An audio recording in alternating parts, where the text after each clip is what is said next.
it doesn't mean that it's going to feel that way forever. It doesn't mean you can't have the career that you want to have, and it doesn't mean that your confidence cannot get to the point that you want it to get to.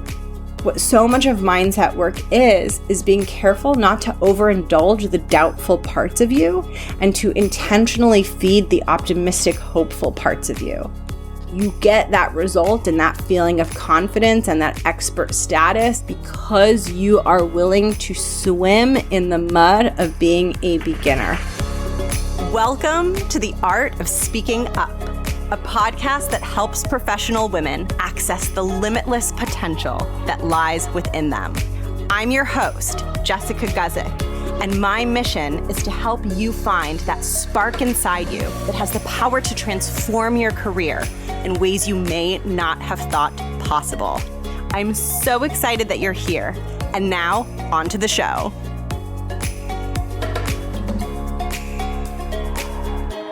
Welcome to the podcast. Thank you for tuning in. If you're new to the show, I am Jess. I'm the host and creator of this podcast.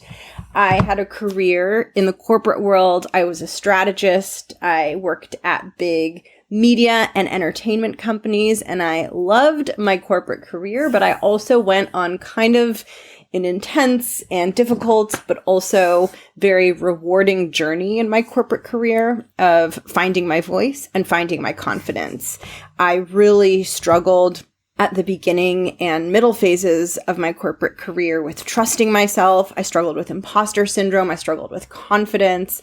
I lacked so much belief in myself, and I was experiencing and holding so much fear and terror around what it meant to be in this professional world and have a voice and be in these meeting rooms. And I went on this long and challenging journey to finding my voice and working through all of that stuff. And part of that journey was me launching this podcast. Back in 2018, I got to this place where I was like thinking to myself, oh, I've grown so much. My confidence has really soared and I feel so different in my professional environment than I used to feel. But how come no one ever talks about this? How come no one's talking about the negative thoughts and the hard emotions and the downward spirals and the terror and the awful feelings that so many of us navigate as we are finding our voice in our professional lives? I didn't understand why all of this was not being talked about, and it felt like it was being kept hidden and kept secret. And for a while, this sounds crazy to say, but I literally thought this before I started the podcast. I thought maybe most people don't have this experience. Really, maybe it's just me. But starting the podcast was kind of my way of finding out, is it just me, or are other people out there, other women out there struggling to feel confident and struggling to find their voice in the workplace? And I started this podcast to explore that question and to support and inspire women who might be struggling with what I was struggling with. And I learned through that process that I was not alone, and that it truly was that this is something that isn't getting a lot of airtime, isn't really being talked about in an open and honest way. And I feel so lucky that I get to come on this show every week and tell the goddamn truth, right? I feel so grateful that I get to normalize for you that it's okay to be struggling. It's okay to be in an emotional rut or down an emotional spiral. It's okay to feel small. It's okay to feel unworthy. It's okay to feel like crap. It's okay to feel like you're going to be stuck forever. All of that stuff is okay. And while it's not fun, and while it's definitely really challenging to move through, I completely understand that. It doesn't mean that it's going to feel that way forever. It doesn't mean you can't have the career that you want to have. And it doesn't mean that your confidence cannot get to the point that you want it to get to. That is what is so important for me to share with you, that change is possible and growth is possible. And I believe that there's this voice in us that knows that we can do it, which actually really gets to the core of today's episode, which I am so excited to get into, which is this idea of being bad at things, which, as like a recovering perfectionist myself, type A, hard on myself, all the things. This is an area that I'm intimately familiar. I have struggled with this through so many phases of my career, and I have learned so much about this topic that has supported me so much and that has supported my clients so much, and that I want to share with you because I think it will support you. And I'm very excited to dive into this. So welcome. That was a little bit of a longer intro than usual, but I love talking about the podcast and the mission behind the podcast, and I'm in kind of a storytelling mood. So that's what you get today. That's what we're getting in today's episode. I'm also in a really good, happy mood because last night I had a session teaching the Art of Speaking Up Academy, and it was the first time in the program that we started to get deeper into more advanced communication skills. And for the first time ever inside that program, I had the women who are part of the cohort really participating and practicing these speaking skills. And they were all so brave and so bold, stepping into the spotlight and being courageous. And it just made me feel really excited for what's possible for them as the program goes on, and just really lit up about this topic of helping women find their voice. So that brings us to diving into the episode. If you're new, I told you who I was, so you already know that. I also want to tell you that I have a bunch of free resources that you can get on my website if you're interested in taking this work deeper. So if you head to jessguzikcoaching.com/free resources or to the link in the show notes, you will find my free video course, Speak Like a CEO, which teaches you the foundational skills of executive communication. You will find my free ebook. It is called The Smart, Ambitious Woman's Guide to Assertiveness in the Workplace.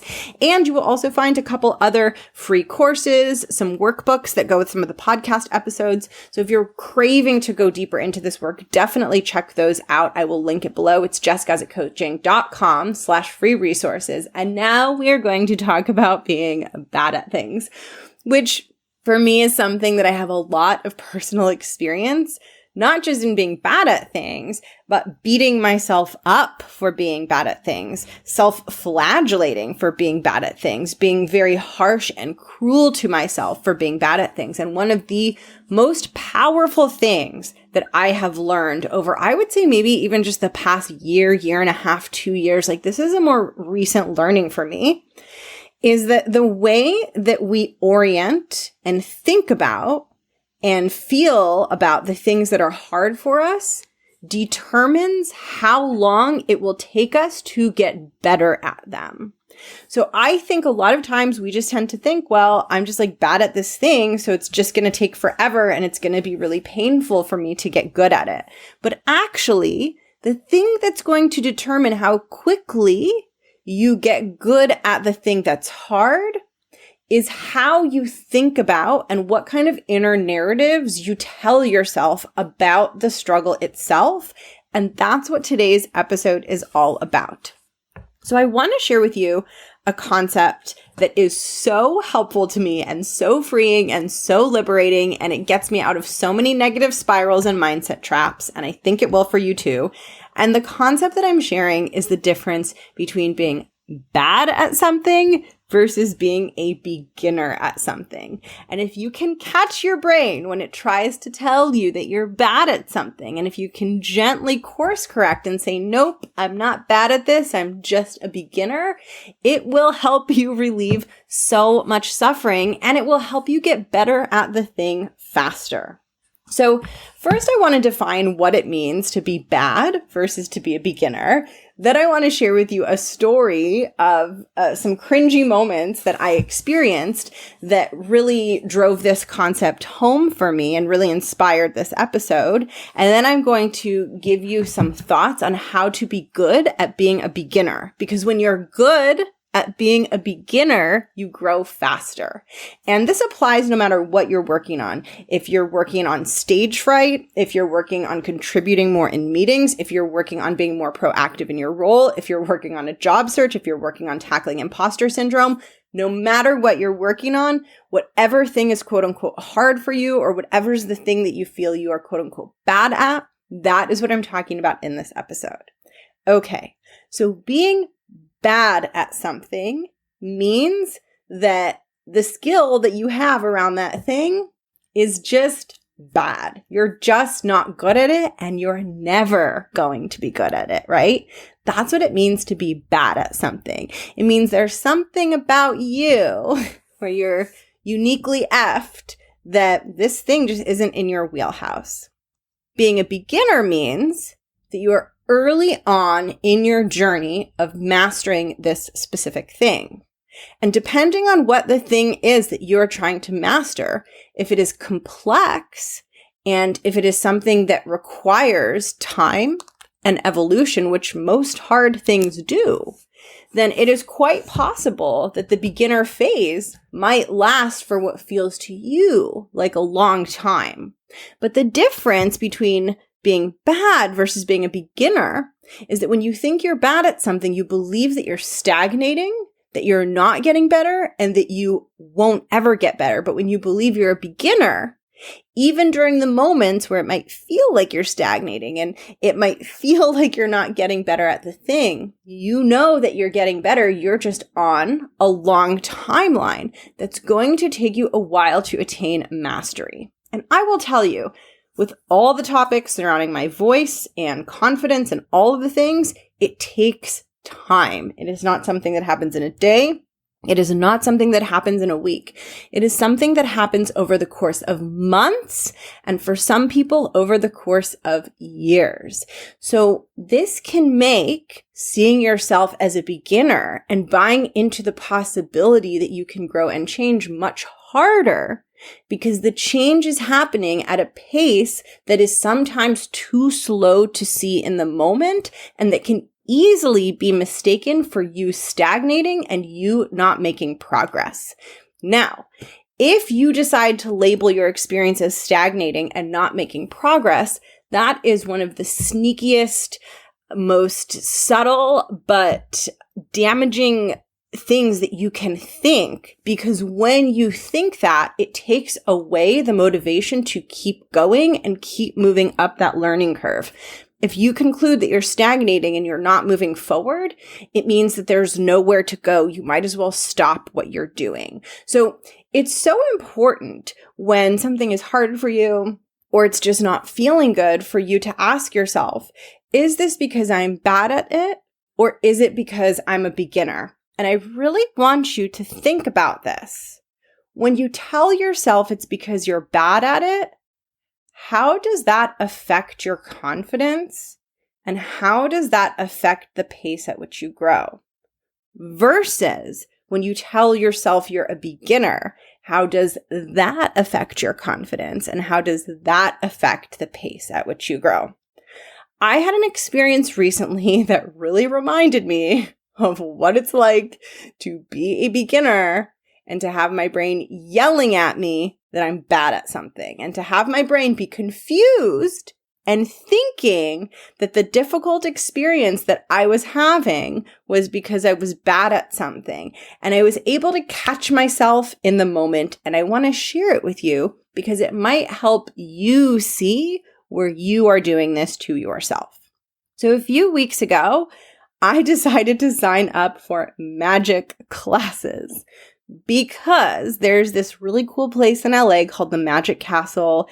It's been there for a long time, and you can go and see these magic shows, and it's like really spooky and cool and interesting, but you can only get inside if you are a member or if you know someone who's a member. And I really wanted to go for my birthday, and I couldn't figure out a way to get inside. And then I found out that if you sign up for their magic classes at their School of Magic, you get admission into the Magic Castle. And I had been craving to do some kind of fun class or some kind of fun thing, so I decided to sign up for these magic classes. So there you have it. I have been learning magic. It has been so eye-opening, so fun, so challenging. But the thing about my magic classes that might be relevant for you is that after we learn a magic trick, one of the next things that we do is we get up in front of the class and we perform the trick. Now, if you listen to this podcast, you might know, or you might not know, I have a long history of stage fright, of struggling being in front of groups, of it feeling really terrifying and scary for me to speak with a lot of people watching. And I've made some really fantastic and beautiful progress in that area.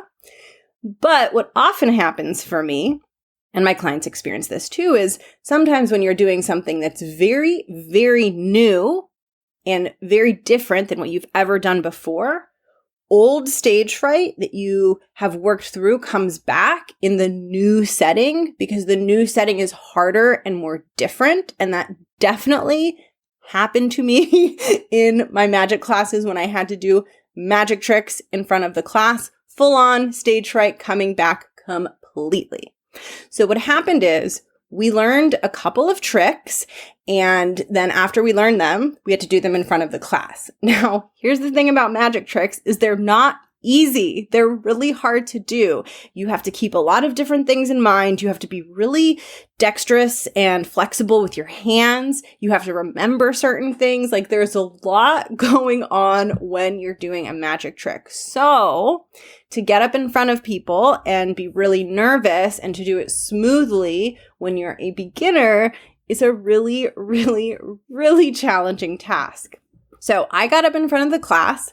The first trick that we were doing was someone picks a card and you put it back in the deck and you're able to guess what card they picked. I got up in front of the class to do the trick and I forgot in the middle how to do it and I picked the wrong card and then I had to start again, all while like feeling really nervous and shaking and like feeling like this was just a really intimidating, difficult experience for me. Then a few classes later, we learned how to make a coin disappear and we learned how to change a coin from a copper coin into a silver coin. And I had to get up in front of the class and transform my copper coin into a silver coin. And instead of like doing it smoothly, I dropped the coin that was supposed to be hidden, that the audience is not supposed to see, like on the floor, right? Like I totally messed up the trick. So basically, I'm in this learning environment and I'm getting up in front of people and I'm screwing up the tricks. Like I'm straight up doing them wrong. If this was a magic show and you saw someone doing this in a magic show, you'd be thinking like, this is a really, really bad magician. What's so interesting though, is the thoughts that I was having during this experience. And it was so fascinating because I was straddling old thoughts and old mindsets from my past that used to really have a strong hold on me.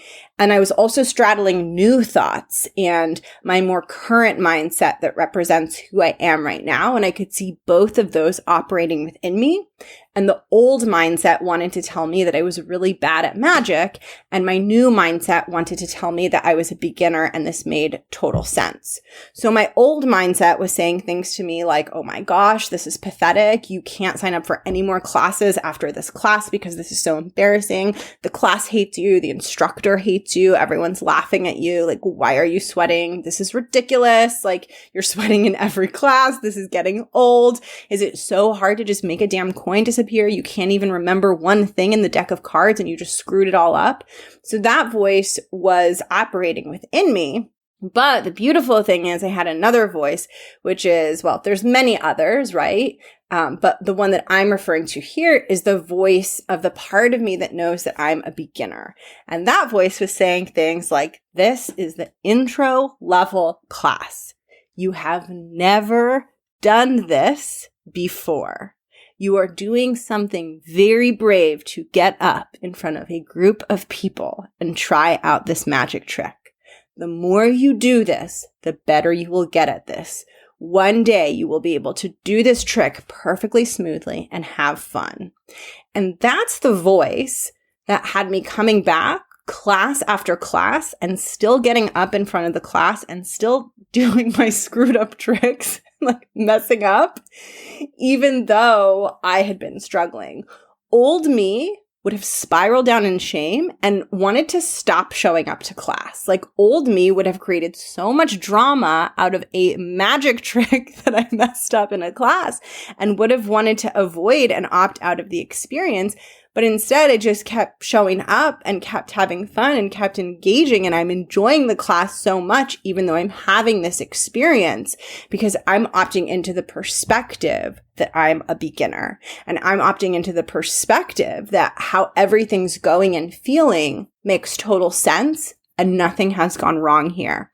And what's so important is because I'm opting into that perspective, I'm enjoying the class. I'm not experiencing dread. I'm not experiencing self-loathing. I'm looking forward to signing up for the next level so I can get better because it is really fun and I'm enjoying it so much.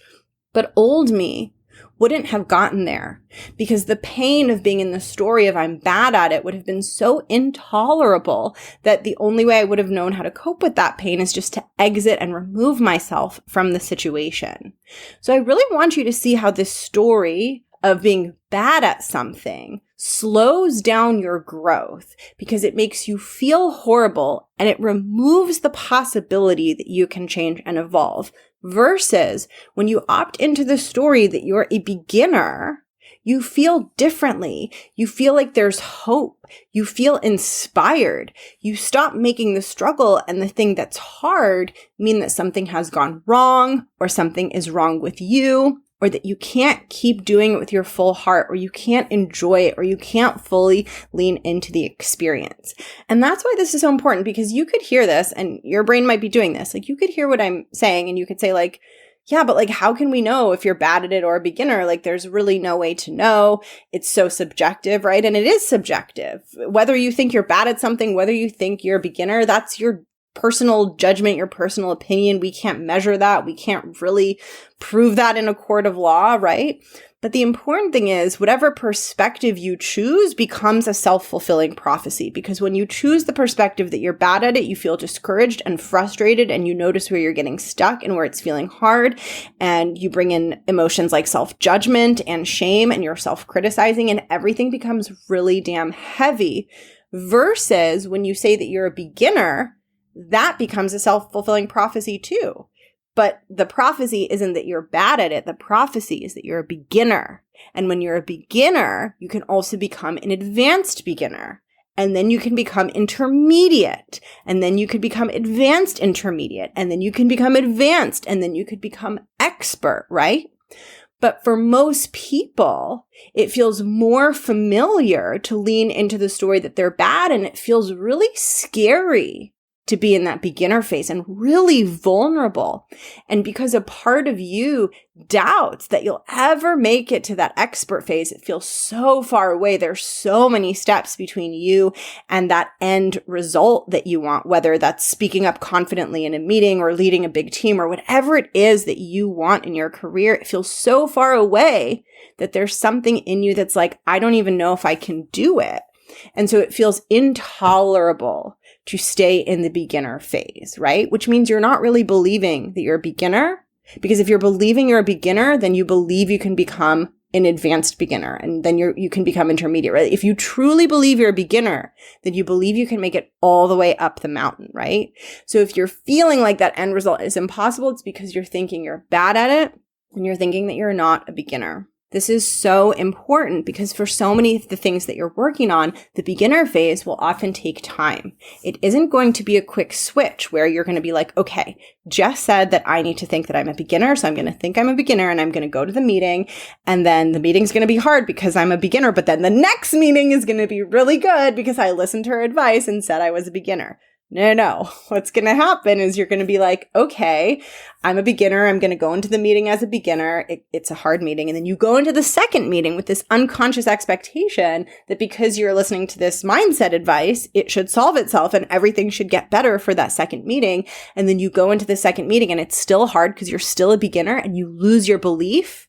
And you let go of the belief that you can become an expert one day, and the only thing that's happening right now is that you're a beginner, and you fall back into the old belief that you're quote unquote bad at it. And this is why so many people don't achieve the change that they want, or so many people get stuck, because that beginner phase is sometimes a slog. Sometimes you have to go through an extended period of time where things feel hard before you experience those wins. And if you don't keep reminding your brain to jump out of the story that you're bad and back into the story that you are a beginner, then it's going to pull you back into the old story that you're bad at things. You're going to give up on the thing that is so important to you, which is your dream, right? Whether your dream is to be a super confident voice in the room, or whether your dream is to be in a bigger role, taking up more space in your career, whatever it is, that story that you're bad at, it is going to get between you and your dream. And I know that there are so many steps, right, between beginner an expert. And that's where the work is. It's in believing that no matter how many steps there are, and no matter what timeline it takes you to move through those steps, you are always just somewhere on that inevitable journey to becoming an expert and to becoming who you want to be. Now, being an effective beginner, being a beginner who grows and gets better at things and who makes progress, requires you to adopt a new set of beliefs and a new set of attitudes.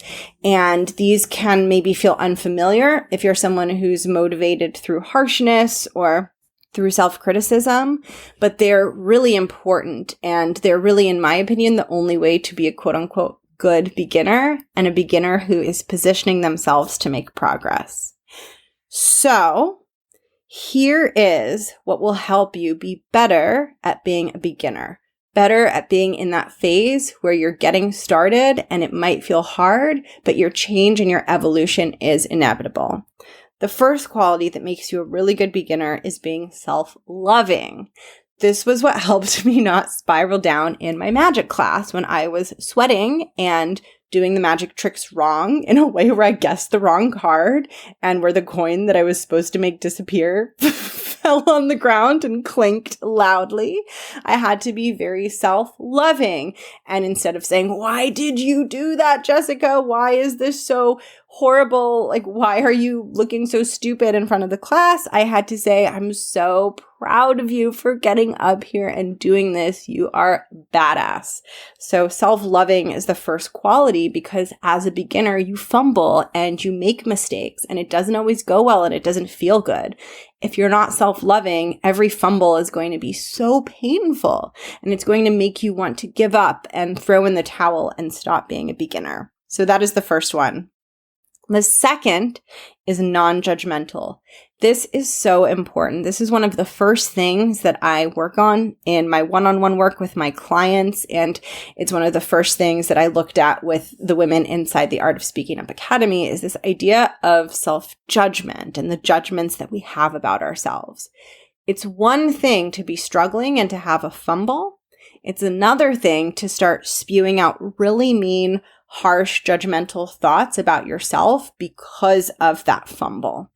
And I think so many of us are so used to judging ourselves when we don't do things in the way that we hoped or when something is hard that it doesn't even occur to us mentally in our minds that there's another option and that we can have something be difficult and we still don't have to judge ourselves. We can be nervous and we still don't have to judge ourselves. Your voice can be shaking. You still don't have to judge yourself. You can be struggling with a project at work. You still don't have to judge yourself. I think so often we assume they go together and we assume that when we're not doing something the way we want, then that means cue the self-judgment and all the thoughts about our own inadequacy. And as you internalize that those things don't have to go together and that they can be separated, being a beginner is going to be a lot easier for you because every fumble isn't going to mean that you're bad and you've done it wrong and you're doing it wrong. Every fumble is just going to mean that you're learning and you're in that beginner phase and you're on your journey to one day becoming an expert. The third trait of a good beginner is humble and checking your ego. And I think this is one of the hardest things to do. I think that ego really wants to protect us from being judged by other people. It's really trying to keep us safe by having us be really good at everything and perfect and shiny and polished and having us like be the expert in the room, right? Like my ego wanted me to be the person in the magic class who like was really good at the tricks because I was like, Psh, I'm so smart. I can do these magic tricks. And that's a way of protecting myself from the vulnerability of something feeling hard and scary, right? And when we can have this humility and say like, you know, I'm not better than everyone else and some things are hard for me and I have these soft spots and I have these squishy spots and I have these scared moments, but I'm also ready to learn and grow. It can make us so much more effective at taking in what we're learning and meeting ourselves where we're at, right? Because I think what our ego sometimes does is it it really is so uncomfortable with the fact that we're struggling, and that can feel like so psychologically intolerable that I think our ego tries to cover that up by being like, no, like I'm good at it. It's fine. It's fine. It's fine. And we lie to ourselves about how hard it is and how vulnerable we feel, because it can be hard to access those emotions. And because of that, we don't go into the hard situation with the right kind of support. So we go in with this idea of like, well, I have to do this perfectly, right? Because we're not admitting how hard it is. We're not admitting that doing it perfectly isn't an option for us right now because we're struggling, right? But when we're humble, we can admit that. We can admit that this is really hard and this is not going to go perfectly. But I'm humble enough to know that that's not my goal. My only goal is to take one teeny step forward. So maybe my voice is going to shake, or my idea is going to sound awkward. Or maybe I'm not going to get the outcome I want, but that's okay, because I'm at a phase in my journey where I'm just trying to get better at this one little thing here. I'm not yet trying to do it perfectly. That humility allows you to be where you are and accept it, so that your next step of what you're focused on doing is calibrated to where you actually are, versus you trying to show up 10 levels more confident than you are, which is a really difficult leap to make and is ultimately going to slow down your progress because you're taking on too much. It's like going to the gym and your ego's like, you got to lift the heaviest bar, and then you throw out your back because it was too heavy. It's the same thing, right? It requires so much humility to go to the gym and pick up the baby weight and like get back on it, right? Like whenever I get back into my exercise routine, it requires so much humility for me to be like, oh, like I can't really squat anymore. Like I just need to squat with the empty bar and build mobility because I can't even put weight on my back yet, right? And it's you can fight against that and you could put the weight on, but that's not what's going to make you stronger faster. And that one can be a difficult one, I think, because like I said, that ego's wanting to protect us, but it's going to slow down our progress, and it's going to prevent us from building a confidence that is genuine and is rooted in love for ourselves, rather than rooted in us kind of denying who we really are and pretending like we're perfect and just trying to be like this perfect shell of a person. So that's the third quality. The fourth quality of someone who's a good beginner is patience. Oh man, I struggle with this one so much. I struggle with patience so much. So I'm not talking down to you on this. I'm talking to you on this. But patience is what helps a beginner stay a beginner long enough to become intermediate. It's what keeps the beginner from checking out and throwing their hands in the air and giving up too soon and too early is patience. I know it can be so hard, especially when the thing that you're struggling with makes your life feel difficult, and maybe it makes meetings feel really heavy and stressful, and maybe work is really anxiety inducing. And so the urge to rush and the urge to stop being a beginner faster is really, really understandable.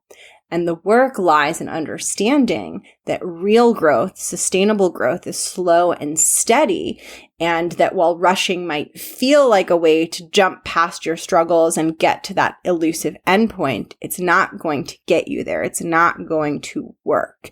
Patience is so important, and the more you cultivate it, the better leader you'll be, the better manager you'll be, because people who have patience with themselves are really good at guiding others and bring something really special to the table when they're leading other people and working with other people. So patience is incredibly important. The next good quality of a beginner is committed and consistent. This is so important. If you want to be a beginner who eventually becomes intermediate and then advanced and then expert, you're going to have to keep doing it, and you're going to have to keep doing it even when it feels really hard and even when you're feeling a little stuck and you're feeling a little doubtful. The key to so much of the change process and growing is that repetition and that consistency. And it can be hard to stay in that when you're doubting that the result is even possible, and when you fall back into the story that you're bad at it versus the story that you're a beginner. But it is the only way to get through that. It is the only way to build a new skill, a new capability, or a new capacity. The next good trait of a beginner is not giving up. not giving up. This is similar to patient and committed and consistent, but this is so critical because what I see as the difference between someone who stays stuck in a pattern indefinitely and never breaks the pattern and never gets out of their struggle, and someone who breaks the pattern, gets out of the struggle, is able to get to the endpoint they want, is the decision that they made at the beginning not to give up. When someone decides, I am working on this until it works, and I am going to be focused on this until I make it to the other end, no matter what the journey looks like and no matter how long it takes, those are the people that stick with it long enough because they've made a non-negotiable decision in their minds not to give up. Giving up is one of the most tempting things to do when you feel like you're stuck. And giving up in the context of like a work thing or a work struggle would look like saying to yourself, I don't really want that promotion. I don't really want to go for that new role. I don't really want that thing. Because so often people associate getting a promotion or a new role or switching career paths or whatever the thing is that they want, they associate that with having to get past their confidence challenges and past their challenges speaking up. And there's so much fear that they'll never be able to get past those challenges that they give up. And instead of them kind of realizing like, oh, I'm giving up on believing that I can change, they lie to themselves and they say, I don't want that promotion. I don't want that other thing. I'm fine here. This is fine. And it's not that they truly don't want it. It's just that they've given up on the belief that they can change. And so that requires them to release their dreams and release their goals and release their ambitions. And while it sucks when this happens, the good news here is it's optional, right? You don't have to give up. Even if your change feels difficult and challenging and scary, it's still your choice whether you want to commit to it or not, and whether you want to stick with it until you get to where you want to go or not. I have 2 more traits of a good beginner, and these are both really important, and these are both really, really frequent topics in my coaching and things that I love to do as a coach. The next one is noticing your progress. When you are bad at something and you're trying to get good at it, your brain is never ever going to be super generous with you and be like, oh my God, you got better at that. I'm celebrating you. Congrats, girl. You're doing so good. Your brain is never going to say that, right? You have to say that because your brain's going to say all the crappy shit. It's going to be like, why are you sucking at this? Why is this taking so long? Why are you so bad at this? Why can't you just get it right? Right? That's what your brain's going to offer you, which means that for you to stay in it and keep your motivation up and keep yourself mentally committed and in the process of getting through that beginner phase, you're going to have to proactively look for and find the places where you're evolving and growing. That is something that you are going to have to do because your brain is probably not going to do it on default. And it is so important because if you don't do it, you are going to miss seeing where the growth is happening. You are going to think that you're not growing, and that's going to feel true. And you're just going to think, but that I'm not growing. It just is what it is. I guarantee you, if you slow down and start combing through all the stories that your mind has about how you're doing, you will find growth. Maybe it's not huge, maybe it's little, but it's your job to find those little pockets of growth because those little pockets of growth are what's going to help you see, oh my gosh, it's working. That means if I keep going, it's only going to work more. But for you to get there, you'll have to slow down and really take time to identify those places. The last one, and this is one that is so challenging and I think so hard for so many of us, but the last one is allowing yourself to regress and fall backwards in your progress and get up and try again. This is also so important because the journey from beginner to expert is rarely linear. Over time, you will move in the expert direction, but guaranteed, if you're working on something big and new and challenging, guaranteed there are going to be moments where you also go backwards. Now, the moments that you go forward will exceed over time the moments where you go backwards, but you will have moments where in that moment you are going backwards. And that is when your brain's going to want to be like, see, it's not that I'm a beginner. It's just that I'm bad at it. And the moments where you regress and the moments where you have a really bad job interview or a really bad meeting and you're like, oh my God, I think I've gone back to the old habits. Those are the key moments where you need to double down on your commitment and your belief that it's not that you're bad at it, you're just in the beginner phase. And even when you move past the beginner phase and things get better and easier, you may still have instances and moments where you find yourself falling back and regressing into the beginner phase. And that's totally okay. There's nothing wrong with that. It doesn't mean you're going to stay there forever. It doesn't mean you're going to be in that beginner phase for as long as you were in it the first time. It just means that sometimes the growth process is nonlinear, and sometimes the skills that you're building in the intermediate phase are still in process of becoming more deeply rooted in you. And they're just not deeply rooted enough yet to keep you from getting knocked back into the beginner phase every once in a while. If you make every regression and every backwards movement feel that something has gone wrong, or feel that you need to abandon the process, or feel that you'll never get to where you want to be, it's going to be a really painful journey, and the odds that you give up are going to be so much higher. And so those are the list of things that makes you a good beginner. And the essence of all of this is to stick with the part of you that believes in the potential for change. Because so often the case is that some parts of you believe that you can become an expert and you can totally do this, and some parts of you doubt it. And what so much of mindset work is being careful not to overindulge the doubtful parts of you and to intentionally feed the optimistic, hopeful parts of you. And one of the ways that you feed those parts of you is through being committed to not only seeing yourself as a beginner, but being a really good beginner who embraces the process, including the really hard beginner phase of the process.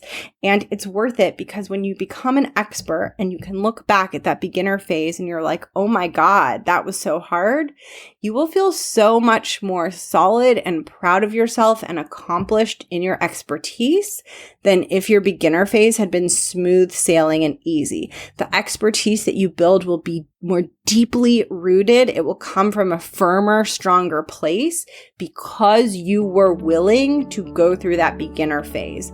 You get that result and that feeling of confidence and that expert status and that solid, strong feeling inside because you are willing to swim in the mud of being a beginner. That is part of the reward that you get on the other side. So I'm going to bring this episode to a conclusion. I hope that this was helpful for you, and just start to notice places where you label yourself as bad and ask yourself, how would I behave differently and what would feel differently if I just thought that I was a beginner, if I didn't make this mean that I was bad? Thank you so much for tuning in to today's episode. If you want to grab my free executive presence course or my free assertiveness ebook, you can find that on my website, and I'll link it below, jessguzikcoaching.com/free resources. And if you want to work with me, either inside my group program, the Art of Speaking Up Academy, or if you want to work with me privately one-on-one, you can head over to my coaching website, jessguzikcoaching.com, and you can add yourself to the waitlist for my group program, or you can apply to work with me one-on-one. I will link those below in the show notes as well. Have a beautiful day, have a beautiful week, and I will catch you next week's episode.